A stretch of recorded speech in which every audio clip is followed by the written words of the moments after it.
13 वर्षांपूर्वी आपल्या याच शाळेमध्ये इन्स्पेक्शन होणार होतं. त्यावेळी कमिटी आपल्या शाळेला भेट देणार होती.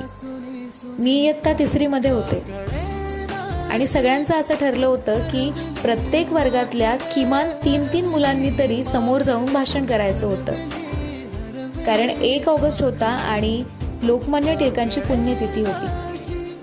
आयत्या वेळी माझ्या वर्गातला एक मुलगा आलाच नाही. मग आता आयत्या वेळी कोणाला उभं करायचं असा प्रश्न सगळ्यांना पडला.